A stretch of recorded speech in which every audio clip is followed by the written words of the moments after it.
말씀 보겠습니다. 고린도전서 4장 15절 말씀 보겠습니다.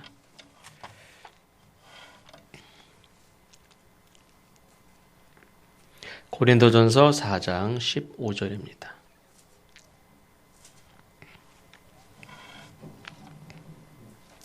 다 같이 한 목소리로 봉독하겠습니다. 그리스도 안에서 일만 스승이 있으되 아버지는 많지 아니하니 그리스도 예수 안에서 내가 복음으로써 너희를 낳았음이라. 아멘. 사도 바울은 오늘 말씀에 보니까 그리스도 안에서 일만 스승이 있으되 아버지는 많지 않다. 특별히 이 말씀은 이제 고린도 교회 성도들에게 주신 말씀이죠. 이 고린도 교회는 우리가 잘 알듯이 재정도 풍성하고 교회 성도들도 많고 또 그 성도들 한 사람 한 사람이 그 어떤 한 사람도 부족함이 없이 다 재능이 많은 사람들이 굉장히 많았어요. 신유의 은사가 있는 사람, 가르치는 은사, 부터 해가지고 많은 은사를 가진 사람들이 굉장히 많았습니다. 그래서 모든 은사를 가진 사람들이 거기 다 모였다고 해도 과언이 아닐 정도로 그렇게 뛰어난 그런 인물들이 많고 사람들도 많고 능력이 많은 그런 교회였습니다. 그럼에도 불구하고 이 고린도 교회는 고질적인 그런 문제가 있었는데 그게 바로 분열과 갈등이. 근데 그 이 분열과 갈등이 어디에서부터 시작되느냐? 바로 각자의 재능, 은사가 뛰어나다 보니까 사람들이 서로 가르치려고 하고 서로를 판단하고 서로에게 자기를 주장하지 상대방의 연약한 것을 이렇게 받아주고 희생하고 섬기고 돌보고 하는 마음을 가진 사람들이 없었어요. 나쁘게 말하면 다 자기 잘났어요. 다 자기가 잘났지 서로 이렇게 융합이 되고 조화를 이루고 서로 퍼즐을 맞추듯이 서로 맞출 생각은 안 하고 서로 자기가 잘났다고 서로 자기가 뛰어나다고 이게 옳다고 방언하는 것도 참 하나님 주신 귀한 은혜지만 어떨 때는 나도 내가 기도하고 싶지만 기도할 수 없을 때도 있고 입이 안 열릴 때도 있고 답답하고 이 무거운 마음 때문에 입이 안 열릴 때도 있고 또 어떻게 기도해야 될지 모를 때도 있고 하나님이 기도하게 하시면서 방언으로 기도하게 하시고 그러면서 나는 논리적으로 또 합리적으로 하나님이 합당하게 들으시는 그런 기도를 잘 하지 못하지만 그 마음을 하나님이 아시니까 그 마음으로 방언으로 기도하게 하실 때도 있고 그것도 귀한 은혜인데 또 예언하는 사람들이 볼 땐 통역하는 사람들이 볼 땐 너는 통역도 못하는 게 너는 무슨 얘기인지도 모르고 중얼중얼거리기만 하고 예를 들면 이렇게 하면 예언만 최고고 통역만 최고고 방언하는 사람은 아무것도 아닙니까? 또 방언 못하는 사람은 아무것도 아닙니까? 그냥 이렇게 섬기고 청소하고 밥하고 하는 사람은 또 가르치는 은사도 아니고 목사도 아니고 교사도 아니고 성가대도 아니고 그럼 그 사람은 아무것도 아닙니까? 그렇지 않지. 다 하나님 주신 은사를 가지고 각자 자기의 일을 귀한 일을 감당을 하는데 문제는 서로를 인정하지 않고 자기가 최고라고 막 주장하니까 분열이 생기고 갈등이 생기고 그렇습니다. 그래서 사도 바울은 그런 의미에서 오늘 말씀을 하고 있습니다. 일만 스승은 있으되 아버지는 많지 아니하니. 스승은 뭡니까? 가르치는 자죠. 특별히 이 당시에 가르치는 자는 굉장히 권위가 있고 랍비가 한 분 오셨다. 그럼 모두가 다 오늘 아주 귀한 말씀 듣는다. 그리고선 막 유명한 강사가 오면 몰려들듯이 30분이고 1시간, 2시간이고 3시간이고 한 말씀도 놓치지 않으려고 막 다 들으려고.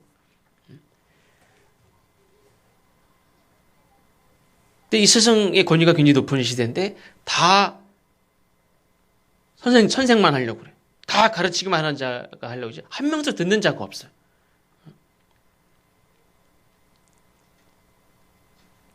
노래방 가본 지가 한 10년도 넘었는데 10년이 뭐야? 20년도 넘었던 것 같아요. 몇 년, 한 4년 전에 갔네요. 이 목회자 수양회를 전에 한번 제주도 갔을 때 갔는데, 밤에 그 무슨 홀에 노래방 가자고 그래가지고.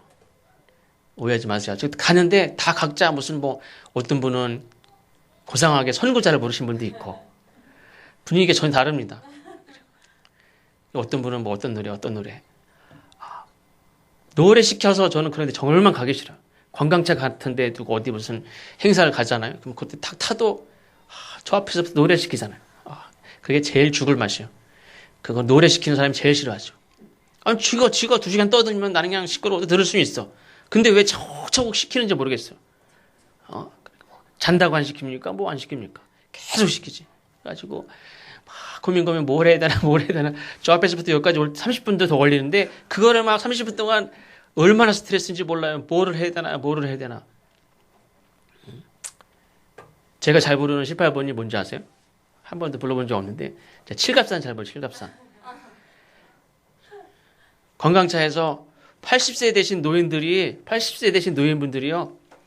아이고 막 이걸 붙잡고 타고 관광차를 타도 앉아서 음악만 딱 틀어서 꿍짝꿍짝 이 음악만 하면 바로 복도에 나와가지고 이거 붙잡고 다니던 분들이 복도에 나와서 흔들리는 차 안에서도 2시간도 하고 3시간도 하고 딱 의자 앉아서 근데 집에 딱 내릴 때 아이고 이렇게 내리죠. 음악만 들어주면 막 흔들어요. 어쨌든 노래 시키는 거 아주 질색이고 싫고 그래서 관광버스 타기 싫고 어디 뭐 노래방 가자고 그러는 것도 그거 뭐 싫어요. 노래를 좋아하는 분들은 어떻습니까? 노래가 너무 대기가 쭉 돼 있어요. 그래가지고 시간이 모자라니까 저 틈에 끊고 그 다음에 마지막이라도 하나 더 부르려고 노력을 하는데 서로 부르기만 하지 남들 부르는 거 잘 안 듣지 않습니까? 그리고 뭐 듣든 말든 나는 나 혼자 부른다. 그리고 막 목청을 높여서 노래를 막 불러요. 나머지 하나도 안 들어요. 각자 다 부르려고만 하지 듣는 사람이 없어요. 다 자기가 가수지 듣는 사람이 없어요. 이 고린도 교회도 다 가르치는 자지 배우려고 하는 사람이 없어요. 그냥 길 가는 3명 중에도 내 스승이 있다는 옛날 사람들도 누구 어떤 상황에서든지 배우려고 하고 일이 잘못된 상황에서도 배우려고 하고. 근데 이 고린도 교회는 선생님만 1만 명이에요. 꼭 10,000명이라는 게 아니라 뭐 과장법을 쓴 거죠. 다 선생님이 배우는 사람은 한 명도 없어. 다 지적하고 저거 틀렸다고 그러고. 그래서 예수님께서는 오늘 말씀은 이게 사도 바울이 교회에서 그럼 교회에서 아버지와 같은 존재가 누구냐 하는 걸 가르쳐 주려고 오늘 말씀을 했느냐? 그건 아니에요. 어떤 분들은 교회의 아버지는 누구냐? 목사가 아버지냐? 뭐 이거를 얘기하는 분도 있지만 오늘 말씀은 교회에서 아버지와 같은 존재가 누구냐? 이걸 얘기하려고 한 게 아니에요. 사도 바울은 내가 성도들에 대해서 내가 당신들에 대해서 아버지와 같은 존재로 내가 당신을 반대로 말하면 당신을 아들과 딸로 여긴다. 부모님과 같이 당신을 그냥 친구로, 이웃으로, 선생님으로, 내 제자로 이렇게 여기는 게 아니라 내가 당신을 내가 낳은 자녀같이 여긴다. 이렇게 그 얘기를 하려고 하는 거지. 교회에서 아버지는 누구냐? 영적으로 교회의 아버지는 누구냐? 누구를 섬겨라. 이걸 얘기하려고 한 게 아니에요. 하나님도 이스라엘 백성들에게 우리에게 뭐라고 얘기했습니까? 너는 내 아들이라, 너는 내 딸이라. 그렇게 하나님은 그 관계를 말씀하셨지. 처음부터 다시 해야 될까 봐요. 설교를 처음부터 다시 해야 될까 봐. 네. 다음부터 늦게 오실 거면 이거 안 가져오셔도 돼요. 그냥 이거 안 가져오셔도 되니까 일찍 오세요.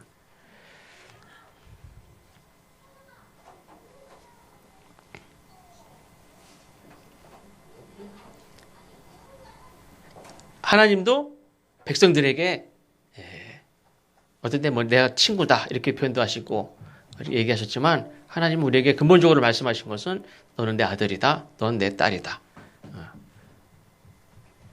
하나님은 우리에게 부모가 되기로 부모라는 존재를 그렇게 말씀하셨어요. 사도 바울도 성도들을 관계를 어떻게 설정을 할까?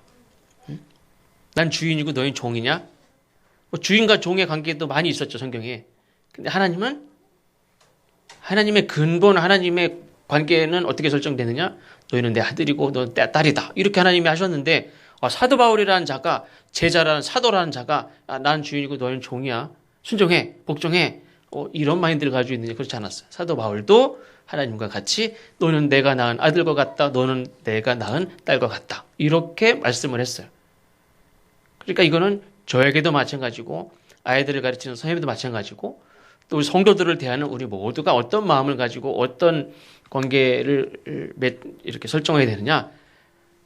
당신은 내 아들과 같고 당신은 내 딸과 같습니다. 하는 그런 어미와 같은 아비와 같은 그런 마음으로 성도들과 학생들과 또 혹시 부모를 대하든지 어른을 대하든지 이웃을 대하든지 그런 마음으로 대해야 될 줄로 믿습니다. 육신적으로 상대방의 나이가 어려도 나이가 많아도 상관이 없어요. 예를 들면 사도 바울 우리 볼 때 성도들이 나이가 많은 사람이 없겠어요? 다 많지. 디도라는 그 젊은 교역자도 나이 많은 어른들이 있었어요. 그 어른들에게 업신여김을 당하지 않도록 잘하라고 그랬어요. 그렇다고 내가 무슨 권위를 내가 막 세워야 되느냐? 그런 게 아니에요. 내 스스로 마음가짐을 모든 성도들을 내가 낳은 아들과 같이 내가 낳은 딸과 같이. 사도 바울은 사실 결혼도 안 한 사람이에요. 그러나 어미와 아비의 마음 어떻게 합니까? 우리 엄마가 있고 우리 아버지가 있는데 몰라요. 세상에 어머니들이 있고 아버지들이 있는데. 그런 생각을 했어요. 아이들이 6살, 7살 때 소꿉놀이 하잖아요. 소꿉놀이 할 때 야 내가 엄마 할게. 네가 아빠 해. 그거를 어떻게 스스로 그거를 다른 많은 역할이 있는데 왜 스스로 그렇게 역할을 규정을 짓고 야 밥 차려 와. 그런 애들도 옛날에 있었지만 그래도 우리 밥 차릴까? 요즘에는 다 같이 하지. 밥상 가자 밥상 가져와. 요즘에 그런 애들이 어디 있어요. 물 떠와. 그럼 그러죠 애들이. 네가 먹을 거면 네가 떠와. 그러죠. 그럼 소꿉장난이 안 되죠. 소꿉장난은 아이들이 왜 그렇게 합니까? 엄마 아빠가 다정하게 이렇게 해주고 하는 걸 보고 좋으니까 지네들도 막 하는 거예요. 내가 엄마 할게 내 딸에 엄마 배고파 그래 밥 줄게. 이게 왜 많은 역할을 두고 왜 그걸 합니까? 그게 좋은 거예요. 내가 엄마 역할을 하면서 그 아이의 마음속에 7살짜리지만 그 아이의 마음속에 엄마 마음이 있을까 없을까요? 엄마 마음이 있어요.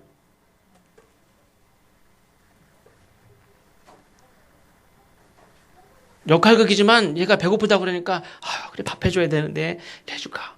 그런 마음이 아이의 마음속에 있다니까요. 엄마의 마음이 있어요. 아빠의 마음이 있고. 그 마음을 없애고 자꾸 이렇게 훼손시키는 게 세상이지. 어릴 때 가졌던 그 엄마의 마음, 나는 아빠다, 나는 엄마다. 엄마는 이렇게 하는 거구나, 아빠는 이렇게 하는구나. 그 역할극을 하면서 자기가 그 마음을 알아요. 그리고 실제 어떻게 되는지도 알아요. 상대가 나이가 많든 적든 사도 바울은 어떻게 자기를 설명합니까? 성도들을 지식으로 가르치는 스승이 아니라 자녀를 낳은 부모와 같은 마음으로 대해야 되겠구나. 모두가 그래야 될 줄로 믿습니다. 그리고 서로에게 그렇게 해야 됩니다. 서로에게 부모와 같은 마음으로 섬기고 사랑해야 된다. 그러면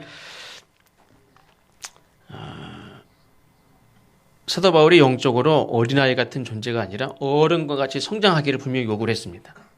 어린아이 같이 늘 그냥 죽막 먹는 자가 아니라 이렇게 남을 도울 수도 있고 지켜줄 수도 있고 축복할 수도 있고 이렇게 모르면 가르쳐줄 수도 있고 또 힘들어도 견딜 수도 있고 하는 그런 어른이 신앙적으로 어른이 되라 그렇게 말씀하면서 또 이 사도 바울은 스스로 스승이라는 기준도 물론 훌륭하죠. 내가 성도들과의 관계에 있어서 이웃과의 사람들과의 관계에 있어서 내가 저 사람들에게 뭔가 가르쳐줄 수 있는 영적으로 지도하고 가르칠 수 있는 스승이 되려고 하는 것도 그게 참 훌륭한 일이지만 그 기준을 더 넘어서는 사도 바울은 부모와 같은 존재가 될 것을 스스로도 그렇게 생각을 했고 우리에게 그렇게 보여주신 거예요. 그러니까 선한 이웃이 되는 것도 참 훌륭한 거지만 나는 너의 아버지다. 너는 내 딸이다. 너는 내 아들과 같다. 그래서 우리는 특별히 성도들에게 서로에게 믿음이 연약한 자들에게 또 신앙이 부족한 자들에게 혹은 전도 대상자들에게 혹은 돌봄이 필요한 자들에게 부모님과 같은 어미와 같은 아비와 같은 그런 마음으로 우리가 대해야 될 줄로 믿습니다. 그러니까 그거는 사실은 사도 바울이 우리에게 보여주시고 또 그렇게 기준을 준 거는 굉장히 높은 거예요.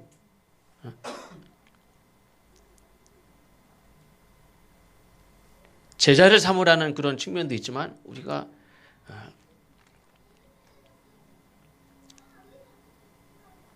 부모의 기준은 거의 최고의 기준을 우리에게 말씀한 거예요. 그냥 선한 이웃이 되라. 선한 이웃은 하는 데까지 하면 되죠. 뭐. 스승이 되라. 그 사람에게 본이 되고 그래도 권면도 할 수 있고 가르칠 수 있는 그런 자가 되는 것도 중요하지만 부모와 같은 존재가 되라는 것은 최고의 기준을 우리에게 요구한 거예요. 그럼 부모는 어떤 존재냐? 우리가 잘 알지만 또 우리가 이 세대의 가장 기본적이고 한 것이지만 그렇게 못하는 그런 부분도 굉장히 많아요. 아까도 제가 기도할 때 잠깐 말씀드렸지만 내가 아이를 낳았지만 아이를 포기하고 버려진 자녀들이 얼마나 많아요.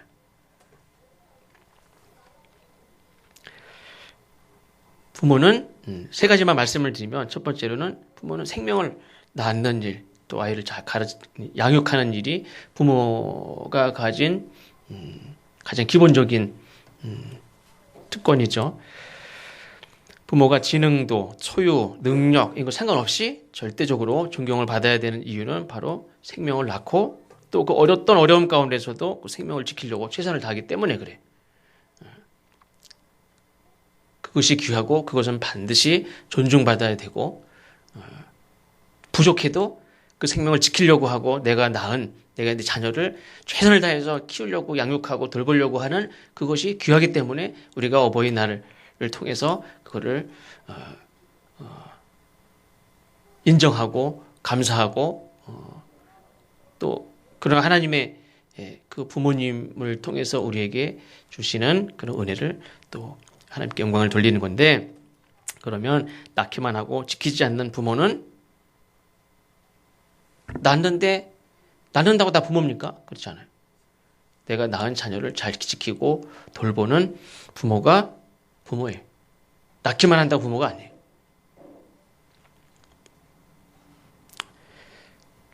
며칠 전에 뉴스 나왔죠. 돌 지나고 얼마 되지 않는 아이를 계속 종일 집에 놔두고서 전 남자친구 만나러 갔다가 와보니까 애가 죽은 것 같아요. 그래서 병원으로 데리고 왔는데 죽었어요. 근데 보통은 뭐 한 10몇 킬로 정도 나가야 되는 아이인데 6킬로밖에 안 된대요. 아기가. 그러니까 그날만 어쩌다 나갔다가 아이가 굶어서 죽었겠습니까? 매일 그리고 두고 다닌 거예요.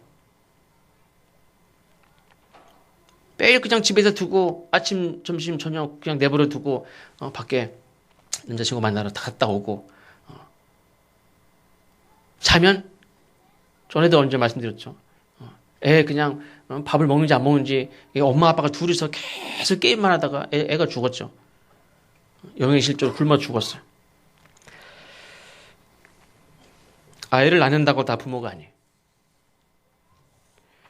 자기의 책임을 다하지 않는 자는 부모라고 이름을 붙일 수가 없어요. 부모는 낳고 또 반드시 양육의 책임을 다하는 존재죠. 그래서 자녀를 양육하는 것은 뭐 많이 배워야 돈이 많아야 양육할 수 있느냐? 그렇지 않습니다. 자기 인생만 중요한 줄 알지 그냥 어린 생명을 위해서 어미와 아비의 거룩하고 신성한 임무가 자기에게 주어졌다는 그 하나님의 섭리에 어떤 사람은 그냥 막내아이로 살다가도 내가 아빠가 됐다고 그러면 아빠가 뭘 어떻게 하는지도 모르지만 그래도 아빠가 됐다는 거 그거 하나만으로도 사람이 생각이 달라지고 자세가 달라지고 세상을 어떻게 살 것인지가 완전히 바뀌어져서 자식만 생겨도 그렇게 바뀌어요.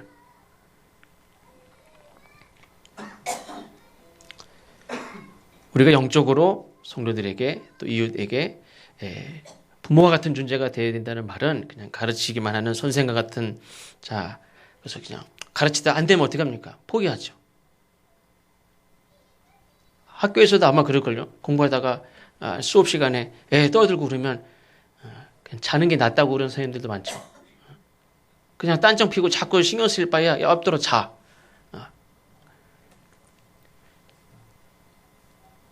제가 지난주인가요? 우리 그 세희 때문에 삼산고등학교 그 시험 감독을 갔더니 남자는 저 혼자 왔어요. 그래가지고 어쨌든 가가지고 뒤에 가서 이렇게 앉아 있는데 3학년 또 2학년이 이렇게 섞어서 시험을 봐요.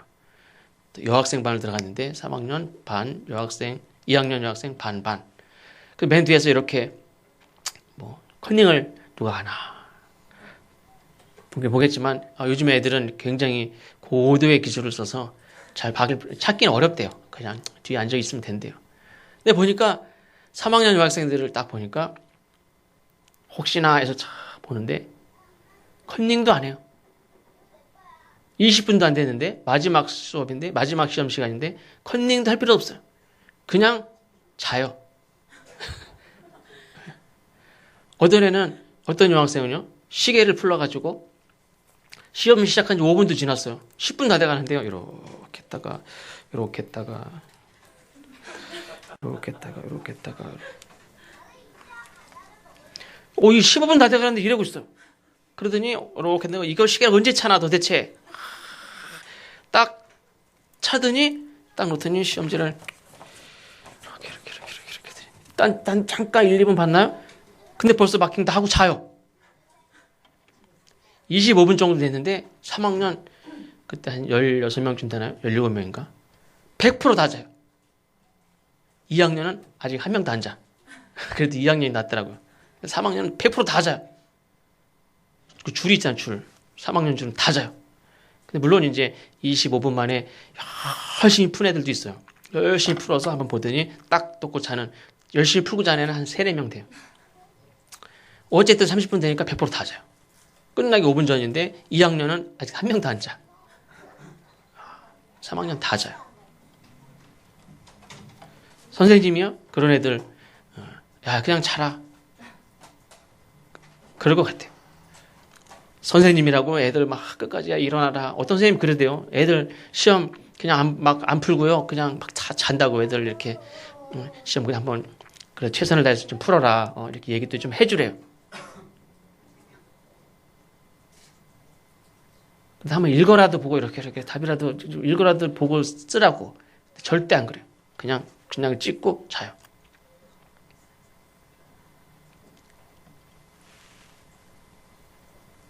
근데 여학생은 또 이렇게 야, 일어나라 이렇게 어깨에 손도 못 대요. 일어나라 말도 못 붙여. 그 자는 애들한테 선생님들이 또 뭐라 그러냐면 엄마들 신발 또각또각 신발 소리 나는 신발 신고 다니지 말래. 감독하러 오는 엄마들한테 왜 신경 쓰인다고 애들이 신경 쓰인대. 어차피 문제도 안 푸는 애들 뭐 신경 쓸 것도 없을 것 같은데 신경 쓰인다고. 그리고 너무 돌아다니지도 말래. 신경 쓰인다고. 뒤에서 가만히 있으면 뒤에서 어떻게 감독하는지 모르기 때문에 더 컨닝하기가 어렵대. 그래서 뒤에서 가만히만 있으래. 가만히 있으니까 다 자. 제가 볼 땐 선생님들도 거의 포기한 학생들 굉장히 많아요.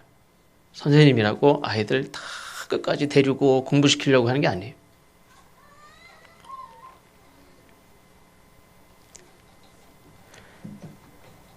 부모는 에이 기르다 아예 안 되겠다. 야 맘대로 해. 이렇게 하지 않죠. 부모는 끝까지 가르치고 끝까지 먹이고 끝까지 돌보고 하는 게 그게 부모예요. 전에도 언제 말씀드렸나요? 제가 볼 땐 그 자녀보다 그 어머니가 더 걱정이 되는데 그 어머니가 자녀를 걱정하잖아요. 그렇죠? 강화에 목회할 때 보니까 그 어머니는 94살 할머니고 그 아들은 72살 아들인데 이제 퇴직하신 분이고 근데 그 어머니가 그 아들을 걱정해요. 그리고 그 아들을 맨날 가르쳐요. 근데 그 아들은 그냥 들어요. 그 밭에다가 팔을 얼마나 그 꼼꼼한지 몰라요. 그 아저씨가 72살 되신 어르신이 밭을 잘 갈아가지고 고랑을 만들어가지고 잘 심었어요. 근데 엄마가 볼 때는 마음에 안 들어요. 그 엄마 내려가가지고 이렇게 쫙 심은 걸 다 뒤집어 다시 이렇게 심어놔요. 그냥 가만히 놔둬요. 아버지는 그냥 아들은 그냥 돼요. 그리고 맨날 교통사고 조심해라, 그거 신호등 조심해라, 막 맨날 잔소리해도 네 그리고 부모는 어떤 분은 그죠. 돌아가시면서까지도 아이고 우리 큰아들 어떡하나 우리 그 둘째 아들 어떡하나 우리 딸 어떡하나 당신 아파서 병원에 누워 있어도 자식들 걱정하잖아요. 두 번째로는 부모라는 것은 희생하는 존재가 부모죠. 물론 선생님 똥은 개도 안 먹는데요. 그 정도로 희생하고 하는 것도 맞지만 부모님의 희생에 비하면 아무것도 아니죠. 가르치기만 하는 자가 아니라 그냥 먹이기만 하는 존재가 아니라 실제 희생하는 양계장의 주인도 닭은 밥 3개 다 줘요. 밥만 먹인다고 엄마가 부모님이 하는 게 다 할 일 다 하는 게 아니에요. 밥 3개 해주는 게 뭘 대단하다고. 소 기르는 집은요, 자식들보다 소 밥 더 잘 챙겨줘요. 밥만 챙겨준다고 그게 부모냐? 그렇지 않아요.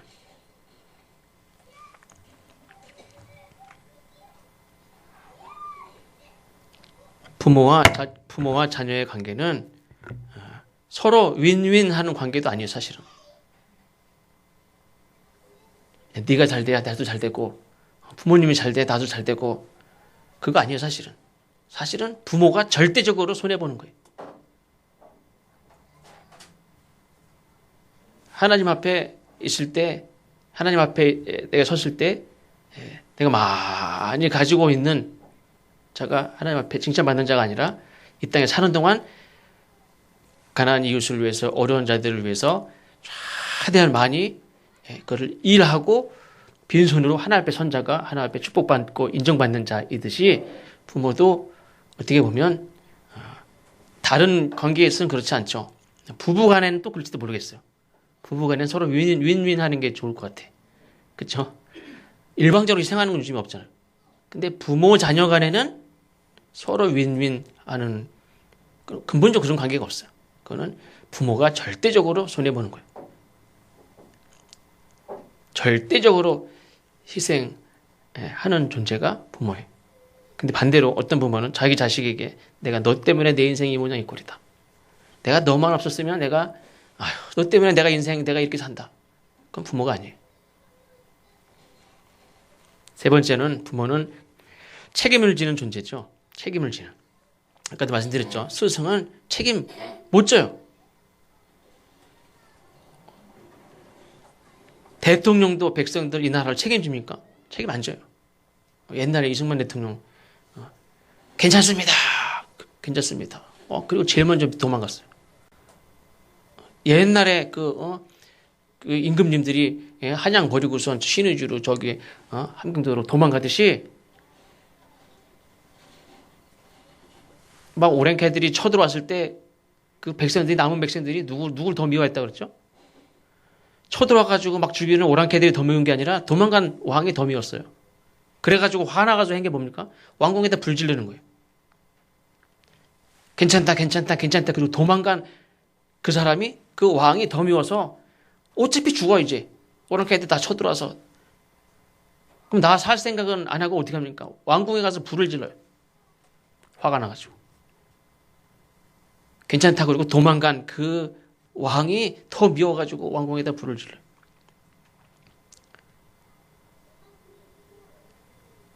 고려시대 때 이렇게 몽고군 쳐들어와서 원나라 때 쳐들어와가지고 다 나라가 풍지박산이 나고 강화도로 이렇게 천도해가지고 강화도에서 이렇게 항몽을 하죠. 그때 거기 강화도 건너가는 그 해협이 물살이 세니까 배 타고 이렇게 건너가야 되는데 수천 명의 왕족들이 거기를 배 타고 강화도로 들어갑니다. 그 당시 배가 지금 아마 배 구하라고 해도 거기 건너가기 어려워요. 근데 그 배로 사람들이 건너가는데 사실 피난민들이 다 줄 서 있어요. 근데 왕족들이 막 줄 서가지고 저리 가. 그래서 수천 명이 다 지나갈 때까지 백성들은 먼저 왔는데 새치기 해가지고 뒤에서 기다리다가 다 건너가고 뒤에 사람들이 다 죽었어요. 오랜 가이들의 칼에 다 죽을 때 누가 더 원망스러워, 누가 더 미워요? 나에게 칼질하는 저 오랑캐가 더 밉습니까? 내가 먼저 왔는데 비켜! 그리고 먼저 건너간 놈들이 더 미워요.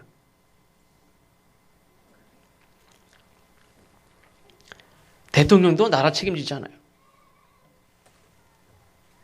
우리가 봤어요. 다 눈으로. 스승의 책임도 대단하지만 무한하지 않아요. 포기한다고 해서 누가 뭐라 그러지 않아요. 아이, 그놈의 제자가 얼마나 말도 안 듣고 무식하고 못 알아들으면, 배우려고 하는 자 가르치지, 그거 붙잡고 그 사람 가르쳐요. 뭐라고 그럴 사람 없어요. 그러나 부모의 책임은 무한해. 자기 자식 버린 부모 누가, 그럴 만도 하겠다. 그래, 잘했어. 그런 사람 있어요? 어떤 자녀도 버린 부모는 그거는 욕먹어요. 비난받아, 마땅해. 아무리, 참 힘들겠다 하는 자녀라고 할지라도 버리는 건 부모가 아니에요. 그 어떤 선생님도 어떤 대통령도 나라 버린다고 그래서 차게 먼저 살겠다는 거 어떻게 하겠어요? 근데 부모는 자기 자식이 병들었든 자기 자식이 장애인이든 자기 자식이 어쨌든 자기 자식 버리는 건 포기하는 건 있을 수가 없죠. 예수님은 마지막 베드로에게 부탁했습니다.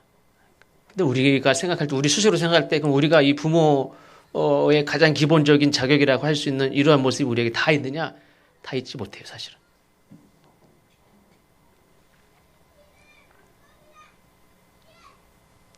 그냥 그러기를 바라는 마음으로 최선을 다하는 것 뿐이지, 우리가 정말 부모같이 정말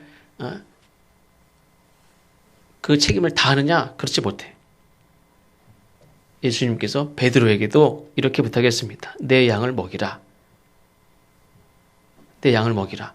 선한 목자, 자기의 목숨을 버려서 양을 지키는 부모 같은 존재예요.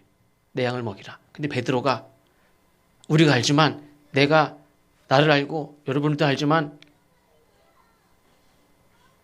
싸웠다고 나가고 마음에 안 들다고 나가고 그냥 제가 그런 생각을 했어요. 얼마 전에 어떤 분, 이렇게 두 분인가 세 분이 우리 교회에 오셨다가 가셨죠. 제가 볼 때 그분이 이렇게 교회를 이렇게 찾고 계신 것 같아요. 그걸 뭐라고 그런 게 아니라 이렇게 찾는데 제 얼굴에 당황하는 얼굴빛이 있더라고요. 그 생각을 드는 순간 무슨 생각이 드냐면, 우리 교회 나오신 분들이 참 대단하다. 그분은 큰 교회 다니시던 분인데 우리 교회 와가지고는 그냥 교회가 이렇게 작고 빈자리도 많고 그러니까 제가 친절하게 이렇게 인사하는데도 어쩔 줄 몰라 하시더라고요. 아무 말도 안 했는데. 내가 어떤 교회 가면 내가 편안하게 내가 하고 싶은 일들을 하나님 기뻐하시고 나도 기쁘고 내가 이렇게 정말 하나님이 충만한 하나님의 은혜로 마음껏 이렇게 일할 수 있을까? 부모와 같은 마음으로, 혹 자녀와 같은 마음으로.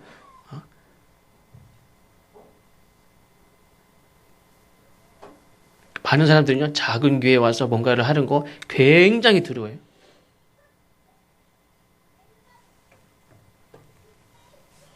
두려워하는구나 하는 걸 알았어요. 정말 쉽지 않구나. 못 오시는 분은 뭐라 그러는 게 아니에요.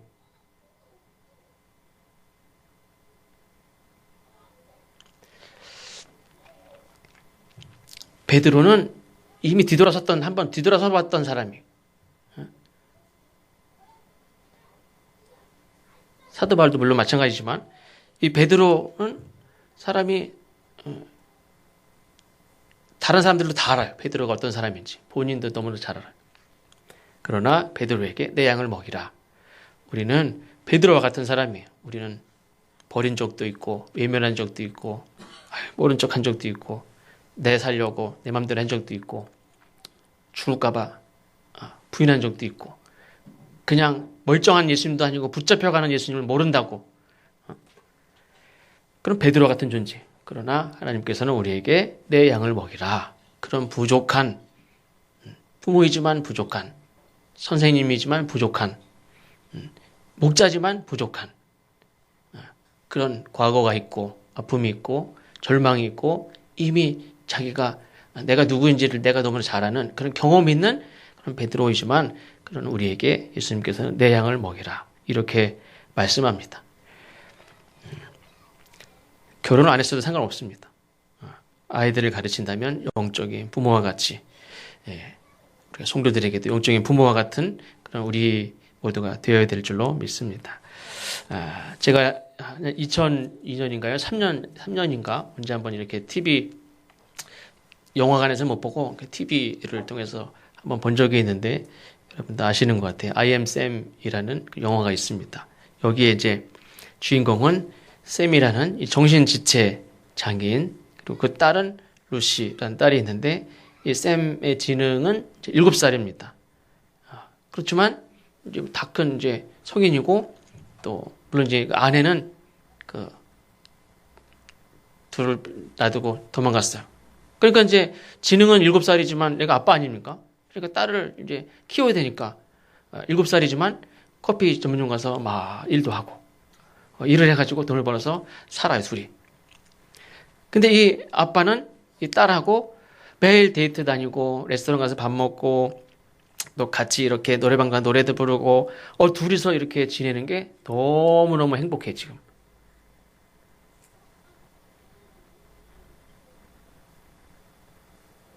그러니까 지금 한 명은 7살이고 등치는 아빠하고 애기지만 3살, 4살이지만 다른 사람들이 볼 때는 걱정되지만 둘의 관계는 완벽해, 지금. 뭐 더 할 나이가 없어요. 너무너무 날마다 행복해. 아직 딸은 아빠의 지능이 뭐 떨어진다고 생각 안 해요. 왜냐면 이미 나는 3살이고 아빠 7살이니까 충분히 대화가 되고 의지가 돼. 그리고 힘도 있고. 뭐 말도 잘 통해. 물론 이제 나중에 내가 8살이 되고 9살이 되면서 아빠가 부족하구나 하면서 이 딸이 오히려 아빠하고 수준을 맞추려고 자기가 이제 배우는 걸 자꾸 안 배우려고 하고 막 이렇게까지도 굉장히 생각 깊은, 배려하고 아빠를 막 이렇게 아빠가 이렇게 그런 게 드러나지 않게 하려고 막 그렇게 하는 딸이기도 한데, 어쨌든 둘은 완벽해요, 지금. 서로 의지하고. 어제 어린이날 때 그저께 천안 독립기념관 가서 이제 어디 놀러 갈까 생각도 했지만 가서 공부를 하고 왔어요. 1관, 2관, 3관, 4관, 5관을 다 가서 막 그만 나가자고 그러는 걸 이제 겨우 가르치고 이제 왔어요. 근데 잠깐 이렇게 간 사이에 이렇게 어디 밖에서 있는데 그 뭐 분수가 있는 데서 애들이 막 놀더라고요. 근데 어떤 남자애는 한 8살쯤 된 것 같아. 그리고 밑 동생은 5살쯤 된 것 같아. 둘이서 홀딱 물이 젖어가지고 분수 있는 데서 막 뛰어놀고 젖고서 둘이서 엄마를 찾는 거예요. 엄마를 찾아요. 엄마를 찾아. 여기 가서 찾고 저기 가서 찾고 저기 가서 찾고 한 바퀴 돌았는데도 엄마가 없나 봐. 계속 엄마 찾는데 이 남자애들 둘인데 얼마나 웃긴지 둘이서 딱 끌어안고서 막 눈물을 형이 닦아줘. 괜찮아. 엄마 둘이서 막 부르고 다녀요. 그래서 찾아줄까 말까. 보니까 밖으로 이렇게 큰 그 뜰에 분수가 막 놀잖아, 애들. 그리고 밖에 사람들 막 다 돌아다니고. 근데 밖으로는 안 나가. 그 안에서만 나가려고 하다가, 밖으로 나가면 내가 나가지 말라고 그럴까? 그러다가, 또 나가려고 그러다가, 그 안에서만 계속 돌아다니면서 엄마를 찾아요. 근데 웃긴 게, 둘이 붙잡고서, 둘이 여기서 형아 허리 딱 붙잡고, 형아, 괜찮아. 또 불러보자. 엄마. 한, 5분인가 7, 8분을 계속 부르다가 나중에는 갑자기 엄마. 하더니 막 뛰어가더니 엄마를 찾는데 엄마는 아무렇지도 않아요. 그래, 이리 앉아. 사진 찍어. 그래서, 얘들이 어떻게 엄마를 찾았는지 엄마는 전혀 몰라요. 그러니까 엄마 아빠라고 다 그런 거 아니더라고. 부모님도 애들이 어떤 상황인지 모르는 건 또 모르는 거예요. 제가 다 봤어요. 근데 제가 느낀 거 뭐냐면 그 둘이 있으면 정말 부모님이 계셔야 되지만 둘이 있으면 정말 의지가 되고 뭐 부족할 게 없겠구나. 둘이 딱 있는데 혼자면 막 당황해서 막 열이 가고 막 그럴 것 같은 둘이니까요. 얼마나 침착하고 또 이렇게 목소리를 가다듬고 또 엄마 부르고 그렇게 하면서 찾는데 제가 걱정이 안 가더라고요. 쟤는 분명히 엄마 찾는다. 그리고 쟤네 둘은 분명히 딴 데로 어디 돌아다니거나 길을 잃어버리거나 문제가 생기지 않는다. 확신이 있었어요. 왜? 둘이 딱 붙어가지고 서로 의지를 하면서 의논을 해가면서 이렇게 해주면서 또 불러보자. 엄마 찾는데 결국엔 찾더라고요. 근데 이 샘과 딸 루시가 7살, 3살 이렇게 있는데 완벽해요. 그러니까 7살이니까 애들 이렇게 8살, 9살 되니까 말 안 듣죠. 7살 때는 이거 해라 하면 다 치우고 다 잘해. 그러니까 이 커피숍에서도 일도 잘하고 돈을 벌어가지고 이겁니다. 그렇게 행복하게 살고 있는데 이제 어느 날 딸이 7살이 됐어요. 똑같이 7살이 됐으니까 사회복지기관 전문가들이 관여를 하기 시작합니다. 이 루시 아빠의 샘의 지능은 7살 수준인데 그 딸 루시가 7살이 넘으면 정상적으로 딸을 양육할 수 없다 판단하기 때문에 이제는 안 된다. 이제는 그 딸을 정상적으로 교육을 받을 수 있는 그런 가정으로 입양을 보내야 된다. 그렇게 주장을 합니다. 결국 딸 루시는 강제로 시설로 옮겨집니다. 그리고 이 아빠 샘은 딸을 양육하는 권리를 뺏기죠. 왜? 내가 능력이, 지능이 모자라니까. 그래서 일주일에 딱 2번만 시설을 방문해서 자기 딸을 볼 수 있는 그 면회권만 허락을 받습니다. 그동안에는 어떤 두려움과 걱정 하나도 없이 살던 이 아빠와 딸이 갑자기 이별을 하게 돼.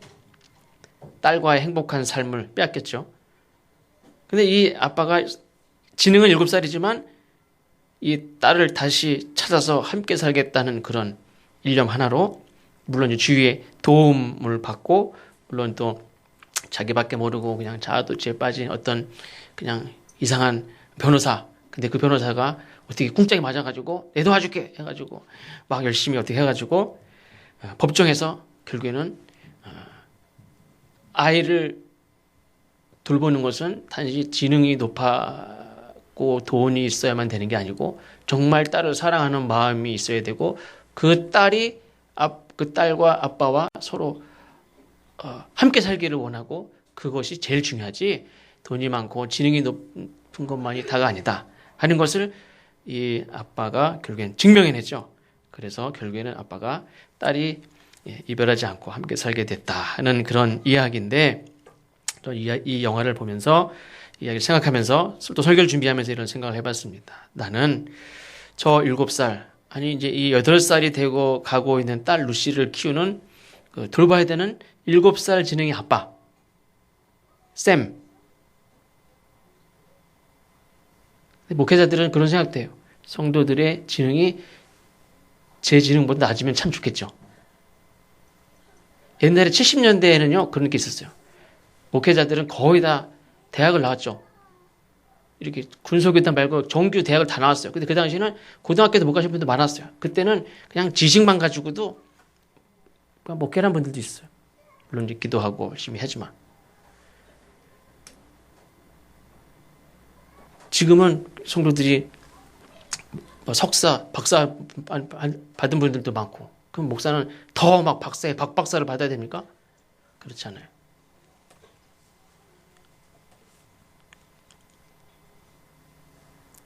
근데 그런 고민이 있어요. 제가 7살 그 아빠와 같이 너무나 부족한 그런데 성도들을 잘 돌보고 해야 되는 그런 책임은 있는데 나는 참 부족하구나. 지능도 부족하고 능력도 부족하고 지혜가 부족하고 지식도 부족하고 많은 것이 부족한데 어떻게 하나. 그래서 기도를 합니다. 제가 비록 지혜가 부족하고 어떤 때는 7살 아이와 같은 지능도 능력도 그런 부족하지만 그런 딸을 지키겠다는 그런 마음만큼은 그 누구보다 간절했던 7살 아빠의 그런 마음이 내게 정말 필요하구나. 하나님이 교회를 돌보고 이렇게 교회 공동체를 바로 세워나가게 하는 것은 7살 지능, 8살, 6살, 20살 박사의 지능이 필요한 게 아니라 우리의 행복은 하나님 주시는 평안은 하나님이 우리에게 주시는 그런 가정의 행복은 지능이 많은 돈이 많은 그런 아빠가 아니라 정말 나를 사랑하고 그 다른 것 필요로 하지 않고 그냥 내 딸과 함께 산다면 그 무엇과도 다 바꿀 수 없는 그런 행복 그걸 제일 중요하게 여기는 그런 아빠의 마음이 중요하듯이 그런 마음을 저에게 주십시오. 그리고 여러분들에게도 그 누구를 대하든지 내가 뭐 지식으로, 지능으로, 지혜나 이런 것들이 부족할 수 있지만 이런 쌤, 아빠와 같은 그런 부모의 마음으로 우리가 성도들을 대하고 그렇게 섬기고 돌봐야 되는 줄로 믿습니다. 우리 선생님들에게도 마찬가지고 우린 어린 아이들 또 다 큰 저 고3 학생들 다 큰 딸을 지키려는 아빠 쌤의 마음으로 행복한 시간을 이렇게 만들어 나가시는 우리 김숙환 선생님도 되시기를 바라고 또 저도 그렇고 우리 여러분들이 다 그렇게 쌤의 아빠 같은 마음을 가졌으면 좋겠습니다. 전도 대상자가 있든지 섬겨야 할 대상자가 있든지 회사의 동료든지 친구든 이웃이든지 상관없이 우리에게 필요한 것은 뭐 IQ 150 지능이 아니라 우리가 아버지의 마음, 어머니의 마음 부족한 그런 부분들이 베드로와 같은 우리의 모습이 분명히 있지만 그럼에도 불구하고 우리에게 내 양을 먹이라 그렇게 우리에게 일을 맡겨주시고 또 우리 사랑해야 될 대상자들을 우리에게 주셨습니다. 그런 마음으로 정말 거룩한 그런 부모의 마음으로 살아가시는 우리 모두가 되시기를 주의 이름으로 축원합니다. 다 같이 기도하실 때 우리가 그 아버지의 마음 또 어머니의 마음으로 우리 성도들을 또 이웃을 친구를 가족을 이웃을 우리가 사랑하는 그런 존재가 되게 해달라고 우리 자기 자신을 위해서 기도했으면 좋겠습니다. 그래서 젊은 교역자 디도에게도 사도 바울이 얘기했듯이 나는 학생이고 나는 뭐 결혼도 안 했고 그게 중요한 게 아니라 내가 내 친구를 내가 내 동생을 내가 내 이웃을 누구를 대하든지 부모님과 같은 그런 마음을 가지고 사랑하며 살게 해달라고 함께 우리가 기도하겠습니다. 좋으신 하나님 감사합니다. 우리에게